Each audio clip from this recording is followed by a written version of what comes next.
ఓం శ్రీ గురు పరబ్రహ్మణే నమః. ఆధ్యాత్మిక జిజ్ఞాసులందరికీ గురు పౌర్ణమి శుభాకాంక్షలు. ఓం గురుర్బ్రహ్మా గురుర్విష్ణుః గురుర్దేవో మహేశ్వరః గురు సాక్షాత్ పరబ్రహ్మ తస్మై శ్రీ గురవే నమః.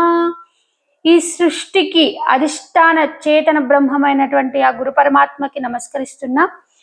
గురు గు అంటే గుణాతీతం, రు అంటే రూపవర్జితం, గు అంటే అంధకారం, రు అంటే జ్యోతిర్మయం. అంటే చీకటి నుంచి వెలుతురి నింపేదే గురువు, అజ్ఞానం నుండి జ్ఞానాన్ని ప్రసాదించేదే గురువు, చెడు నుంచి మంచిని ప్రసాదించేదే గురువు, అసత్యమేది సత్యమేది చెప్పేదే గురువు, ఏది శాశ్వతం ఏది అశాశ్వతం తెలియజేసేదే గురువు. కాబట్టి ప్రతి మనిషి గురువుని పొంది ఉండాలి. మానవ జన్మ వచ్చినప్పుడు తప్పకుండా గురువుని ఆశ్రయించి జ్ఞానాన్ని తెలుసుకుంటేనే ఆ మనిషికి జన్మకి సార్థకం.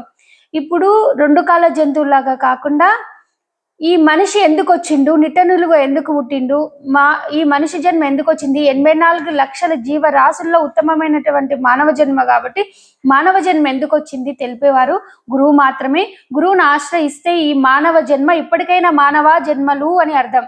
అంటే ఓ మానవ ఇప్పటికైనా జన్మలు మాను, మళ్ళీ మళ్ళీ పుట్టకు, 84 లక్షల యోనులలో పడి పుట్టి చచ్చి జీవితాన్ని వృధా చేసుకోకు. నువ్వేంటో నువ్వు తెలుసుకో, నువ్వు జ్యోతిర్మయివి, నువ్వు జ్ఞాన స్వరూపానివి, నువ్వు ఆత్మవి, నువ్వు పరబ్రహ్మ స్వరూపానివి అని తెలియజేసేది గురువు మాత్రమే. అందుకనే గురువుని ఆశ్రయించండి, సద్గురువులను ఆశ్రయించండి, నిజ గురువులను ఆశ్రయించండి, బోధ గురువులను ఆశ్రయించండి. బాధ గురువులను ఆశ్రయించకండి, బోధ గురువులను ఆశ్రయించి జ్ఞానాన్ని పొంది ఈ జీవితాన్ని ముక్తిమయం చేసుకోండి. లేక ఒక్కసారి వచ్చిన ఈ మానవ జన్మ బహునాం జన్మ నామంతే జ్ఞానవాన్ మాం ప్రపద్యతే అన్నారు మన భగవానులు శ్రీకృష్ణ పరమాత్మ. కాబట్టి అనేక జన్మల పుణ్య ఫలితంగా మానవ జన్మ వచ్చింది. కాబట్టి ఈ మానవ జన్మ వచ్చినందుకు మానవ జన్మను సార్థకం చేసుకొని నిజ గురువులను ఆశ్రయించి సాధన చేసి సిద్ధి పొంది లోపల పరమాత్మ తత్వాన్ని తెలుసుకున్నప్పుడు బయట కూడా పరమాత్మ అంతటా ఉన్నాడు.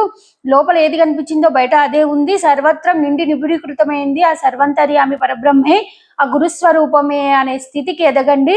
గురువుని ఆశ్రయించి జ్ఞానాన్ని పొందండి.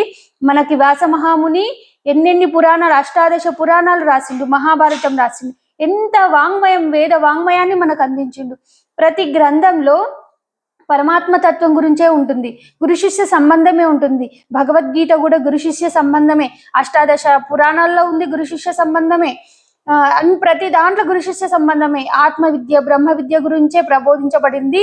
వేదం వ్యాస మహాముని హృదయం వరకు మనం వెళ్తే మనకి లోపల మనం ఏదైతే అనుభవిస్తున్నామో పరమాత్మ తత్వాన్ని అనుభవిస్తున్నామో అప్పుడు మనకు వ్యాస మహాముని హృదయం అర్థమవుతుంది. ఆ వ్యాస మహామునే మనకి సర్వాంతర్యామిగా ఉన్న వ్యాసాయ విష్ణు రూపాయ అంటారు. అందుకనే అంటే వ్యాసుడే భగవంతుడు, పరమాత్ముడు, పరమాత్మే వ్యాస రూపంగా వచ్చి మనకింత జ్ఞానాన్ని అందించిండు. కాబట్టి ఆయన హృదయం తెలుసుకొని ఆయన రాసినటువంటి ఆ గ్రంథాల సారాంశాన్ని అన్వయించుకొని అనుభూతి చెంది ముక్తులమవుదాం. ఓం శ్రీ గురు పరబ్రహ్మణే నమః. మరొకసారి అందరికీ వ్యాస పౌర్ణిమ శుభాకాంక్షలు. అందరూ గురువును చేరండి, గురువును చేరి సాధన చేసి సిద్ధి పొంది వ్యాస మహామునులు అవ్వండి. ఆయనని నిత్యం స్మరిస్తూ అసలైన మూలాలను పట్టుకోండి. అంటే పరంపరా గురువులను ఎప్పుడైతే ఆశ్రయిస్తామో అప్పుడే నిజమైన జ్ఞానం మనకు అందుతుంది. పరంపర నుంచి వచ్చిన జ్ఞానానికి అంత గట్టిదనం ఉంటుంది. మధ్యన అంటే ఎవరో వచ్చి చెప్పిండ్రు, వాళ్ళు మనకు ఉపదేశం ఇచ్చే గురువులే గురువులు. ఉపదేశం తీసుకొని సాధన చేసి మనకు జ్ఞానం వస్తుంది సాధన చేస్తే. అట్లాంటి గురు పరంపరలో చేరి గురువులను ఆశ్రయించి జ్ఞానాన్ని పొందండి. వ్యాస మహాముని అంతటా ఎదగాలని ప్రతి ఒక్కరికి అంటే సాధకులకి ఆకాంక్షిస్తున్నా. ఓం శ్రీ గురు పరబ్రహ్మణే నమః.